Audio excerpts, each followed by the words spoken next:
Bonjour et merci. Good morning, and although it may not look like it in many parts of Canada, may I be the first to say happy spring. This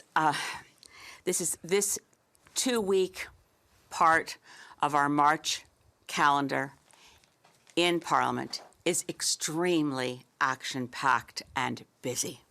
As we all know, President Joe Biden will be addressing Parliament on Friday, and next week we will be reading feverishly the federal budget to see if it takes into account the many challenges that face Canada, particularly in light of yesterday's report from the Intergovernmental Panel on Climate Change, the synthesis report of the 6th review, a review itself that takes years and which has given us a very clear and stark warning. My name is Elizabeth May, Member of Parliament for Saanich Gulf Islands, leader of the Green Party of Canada. Responsibilities I share with my Deputy Leader, Jonathan Pedneault, to my right, and the work in Parliament, massive heavy lifting, to which I am eternally grateful to the member for Kitchener Centre here to my left, Mike Morrice. The left and right designations mean nothing about where we are on the spectrum. Je suis heureuse d'être ici ce matin pour un petit review des questions sur la question de justice environnementale et aussi la grande crise de racisme environnemental. Canadians may not be used to the term environmental racism.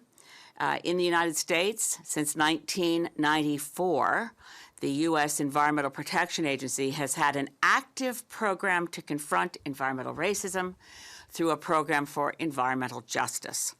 My private member's bill, which I say mine, and I'm always cognizant that I must thank all the many hands that have been on this bill to get it to where it is today, starting with its first mover, former Liberal MP Lenore Zann, support from across the aisle, very vigorous support from New Democrats, particularly their climate critic, Laurel Collins.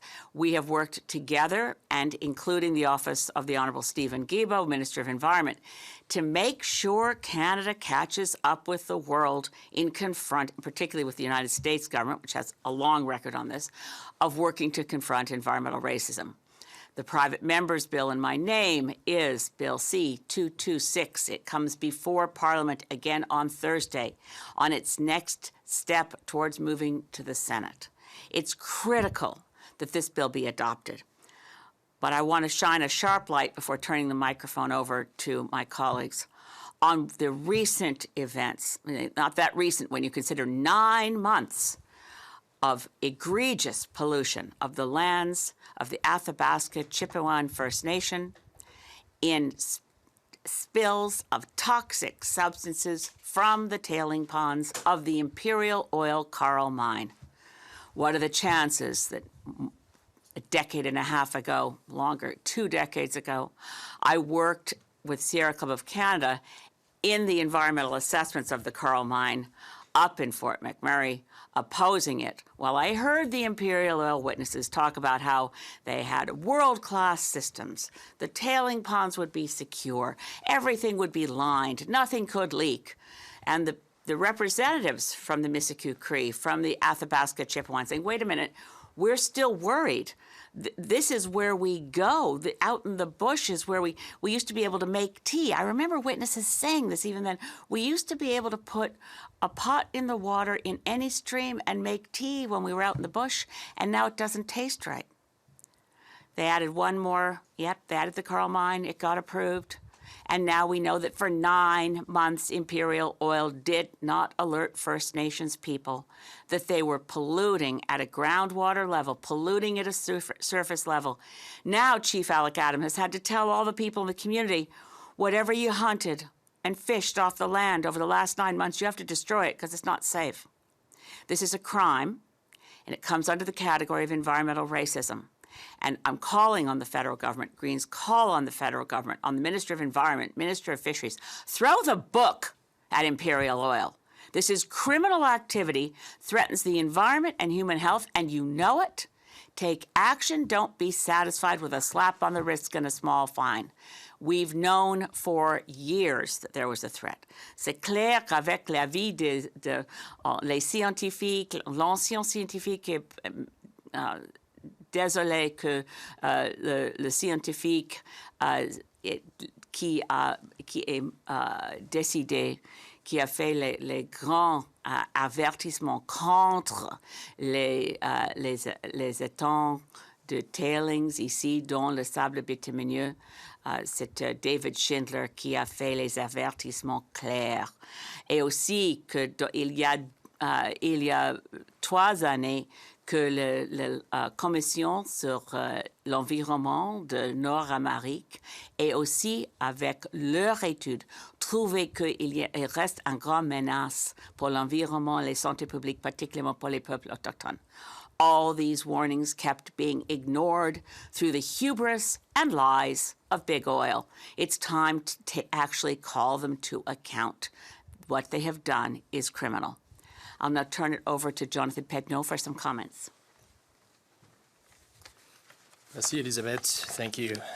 For all too long, our country has been plagued by politicians who are soft on climate, who are soft on big oil. They talk the good game of reducing emissions and transitioning to renewable. But when push comes to shove, they always seem to choose the path of less resistance. They're afraid to take bold action, to stand up to the big polluters who are responsible for so much of the damage that we're seeing in our environment. Elizabeth just spoke about a very recent case that highlights this. They're afraid of the cronies and big money who gamble with our future and our children's future. So we can't afford to be soft on climate anymore. Our planet is facing an existential threat, an existential crisis, and we need leaders who are willing to stand up to big oil to make the tough choices that are necessary to protect our planet and the future. The last IPCC report is one example of how we have for so long ignored science, ignored the warnings, and now we're seeing extreme weather events, droughts, wildfires becoming more and more frequent. Ce sont des événements qui nous rappellent toute l'importance d'adresser la crise climatique. La bonne nouvelle, c'est qu'il n'est pas trop tard pour tourner le dos à cette industrie polluante, cette industrie destructive qui est en train de détruire l'avenir de notre planète. But if we are to do so, we need to abandon at once the false hopes and false optimisms and turn to drastic, urgent action. And now, it's not good enough to take a hard, long look, as Stephen Guilbeault said yesterday about the Secretary General's plan to protect our planet, protect our future. As Greens, we have a plan to do that, to protect future generations, to protect this country from what is coming, from what we know is coming, from what is already here. We're not afraid to take on the big polluters. Elizabeth just very clearly, boldly said that we need to hold them accountable, but that's not enough. Our governments, conservatives and liberals alike, for all too many years have been soft on climate, and it is not good enough. Greens will be hard on climate, hard on the polluters, hard on this industry that is killing the planet and our future. Merci. Nous sommes disponibles pour les questions sur quelques sujets. C'est à vous de décider. Anyone have a question for any of us? Rapidement, le vote sur Cathy Telford aujourd'hui en Chambre, quelle est la position du Parti vert et est-ce que le premier ministre ou le Parti libéral vous a sollicité pour voter de son côté?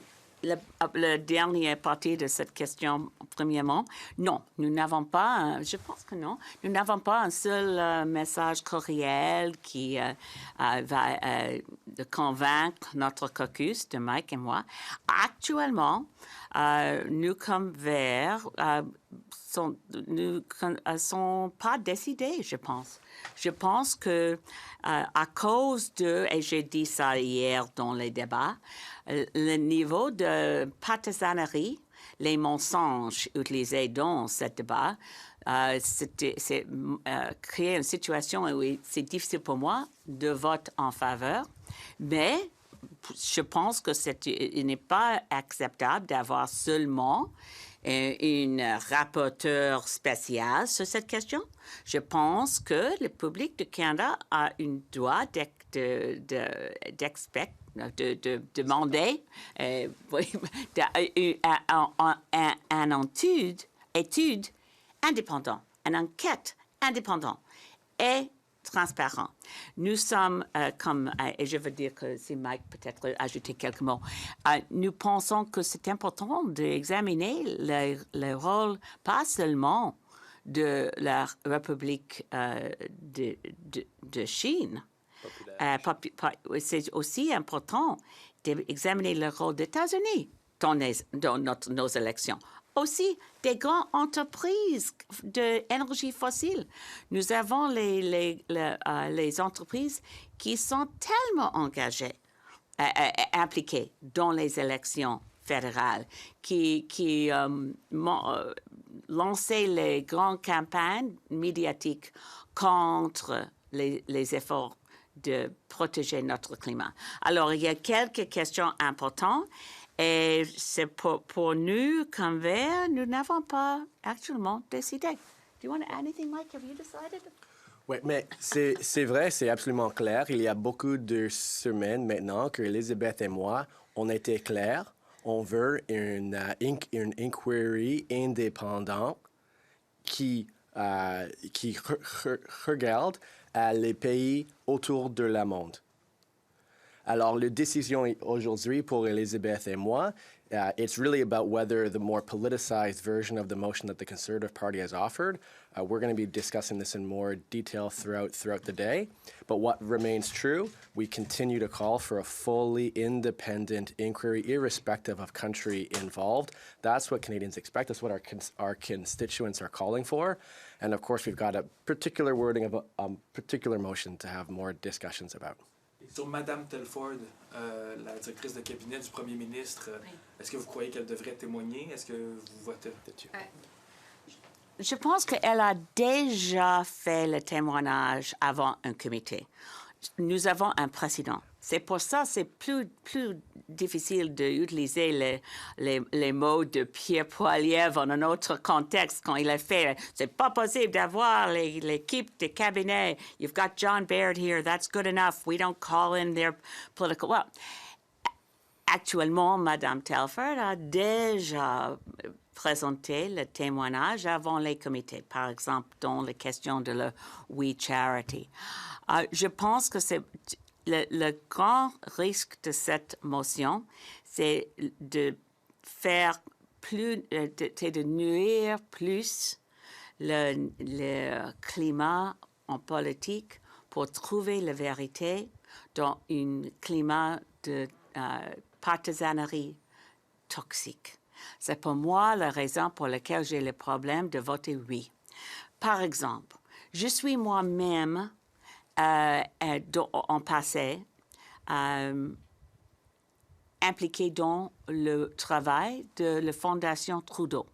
La Fondation Trudeau, c'est un fonds pour aider les étudiants dans leur études graduates. Quel graduate de plus de... C'est graduate studies? Oui. Ouais. Les jeunes brillants. Et je travaille comme un mentor dans la Fondation Trudeau. J'ai travaillé en passé avec un groupe qui jouait le rôle de choisir qui a gagné le droit de participer comme un étudiant avec l'appui de cette fondation. Il fait les bonnes choses. Ce n'est pas. La Fondation Trudeau a rien pour moi comme quelqu'un qui a travaillé dans la Fondation Trudeau, jamais avec Justin Trudeau. C'est une fondation en nom de son père, Pierre. Il a fait les choses pour améliorer l'appui pour aider les étudiants. Il n'y a pas une seule chose en politique libérale dans cette fondation. Et l'idée de M. David Johnston, l'ancien gouverneur général, qu'il est maintenant contaminé parce qu'il est un parti de Fondation Trudeau. Moi-même aussi. OK? Je suis, comme évidemment, je suis fâchée avec cet discours absolument toxique, partisan et Il y a les mensonges. These are lies. One can't be constantly pretending that the Trudeau Foundation has something to do with helping Justin Trudeau. He couldn't, no, I wouldn't say that. I'd met so many brilliant young people through work with that foundation. The first one, by the way, the first jury group, I won't say who got approved and who didn't get approved, except to say that's the first time I met my future mayor, Lisa Helps, when she was a graduate student, looking to have support for her PhD and how to help the homeless. She ended up not finishing her PhD because she decided she could do more to help the homeless by joining the Victoria City Council and then by being mayor. Brilliant, nonpartisan young people. I'm ashamed of dragging the name of the Trudeau Foundation through the mud. I'm ashamed of being in a room where former Governor General David Johnston, I'd also like to say out loud, I consider David Johnston my friend too. David Johnston était un homme absolument extraordinaire et aussi tellement génial. Il est quelqu'un qui a, je pense que peut-être, comme moi, les 1000 des amis proches. Des 100 et 100 et 100. Le Canada, c'est une communauté tellement petite. Je suis aussi un ami de David Johnston. Je suis pas un libéral, pas du tout. Je suis une verte fière, pas libérale. Mais je suis aussi ancien membre de Fondation Trudeau. Je suis aussi un ami de David Johnston. C'est absolument, c'est pas important sur la question d'enquête publique, sur la question de l'interférence dans notre démocratie. Et les autres, qui peut dire, je ne sais pas les idiomes en français, but these red herrings are really disgusting, and it makes it hard for me to vote for the Conservative motion. Des autres questions? Okay. Merci. Yes. Thank you very much. Red herrings, unfortunately, don't get killed by toxic waste from the tar sands. Other fish, not so lucky. Merci beaucoup. Merci. Merci, Boris.